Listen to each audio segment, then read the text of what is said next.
Anti symmetric relation का अभ्यास करने वाला है। पहले तो तुम्हें दो चीजें समझनी है। सबसे पहली चीज, इस पेयर के अंदर क्योंकि दोनों नंबर सेम है इसीलिए इसको हम कहेंगे जुड़वा भाई। ओके, इस पेयर के अंदर क्योंकि दोनों नंबर सेम है इसलिए इसको हम कहेंगे अगेन जुड़वा भाई। इस पेयर के अंदर क्योंकि दोनों नंबर सेम है इसलिए इस पेयर को भी हम जुड़वा भाई कहेंगे। ठीक है, जुड़वा भाई, जुड़वा भाई, जुड़वा भाई, ऐसे जितने भी पेयर्स है जिन पेयर्स के अंदर दोनों नंबर सेम होता है ऐसे सारे के सारे पेयर्स को हम जुड़वा भाई कहेंगे। पहली चीज ये थी। दूसरी चीज, अगर मैंने तुम्हें एक पेयर दिया 1,2 और बोला कि इस पेयर को रिवर्स करो तो तुम मुझे क्या बोलोगे? तुम मुझे बोलोगे 2,1। सिंपल। फिर से एक बार करता है, अगर मैंने तुम्हें 3,4 का एक पेयर दिया और बोला इसको रिवर्स करो तो तुम मुझे क्या बोलोगे?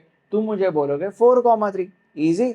अगर मैंने तुम्हें एक पेयर दिया 6,7 और बोला कि इसको रिवर्स करो तो इसका रिवर्स पेयर होगा 7,6। राइट, ये दो चीजें। अब एंटी सिमेट्रिक रिलेशन क्या कहता है? एंटी सिमेट्रिक रिलेशन ये कहता है कि आर को हम तभी एंटी सिमेट्रिक कह सकते हैं जब उसके अंदर जुड़वा भाई छोड़ के किसी भी पेयर का रिवर्स पेयर प्रेजेंट ना हो। फिर से एक बार रिपीट करते हैं, आर को हम तभी एंटी सिमेट्रिक कह सकते हैं जब आर के अंदर जुड़वा भाई छोड़ के किसी भी पेयर का रिवर्स पेयर प्रेजेंट ना हो।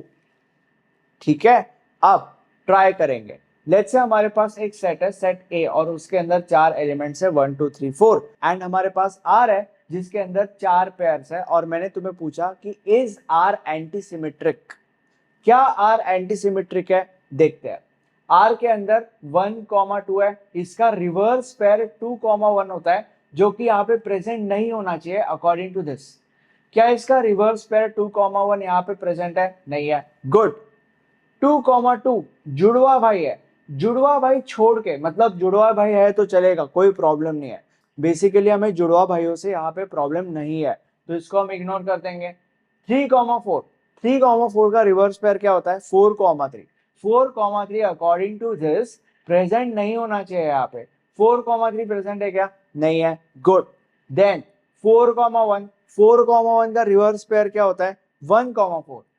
किसी भी पेयर का रिवर्स पेयर प्रेजेंट नहीं होना चाहिए तो 1,4 जो कि 4,1 का रिवर्स पेयर है यहाँ पे प्रेजेंट है क्या? नहीं है। गुड। तो बेसिकली ये जो आर है, आर इस कंडीशन को सेटिस्फाई करता है, which is the reason why हम ये कहेंगे कि आर इज एंटी सिमेट्रिक। ठीक है, नेक्स्ट हमारे पास एक सेट है, सेट ए, और उसके अंदर 3 एलिमेंट्स है 1 2 3 और आर के अंदर 3 पेयर्स है।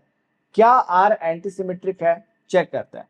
1,2 का रिवर्स पेयर क्या होता है? 2,1।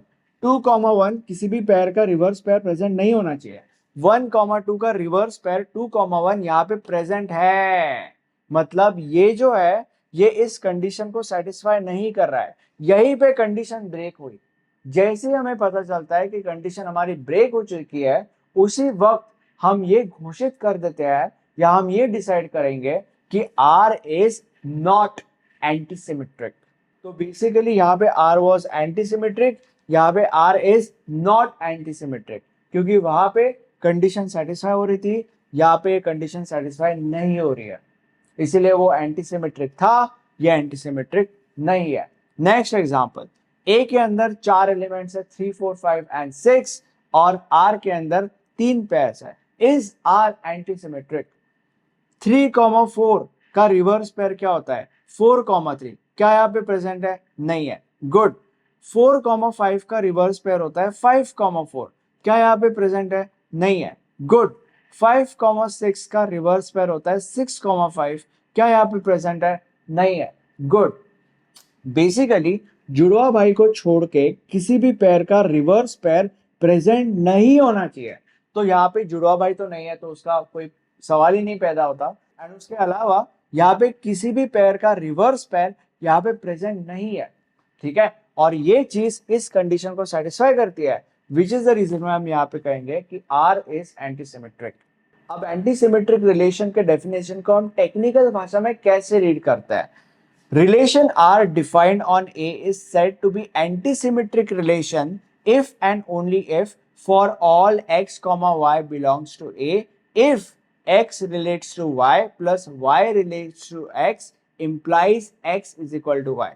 इसको हम ऐसे भी कह सकते हैं for all x comma y belongs to A, if x comma y belongs to R and y comma x belongs to R implies x is equal to y.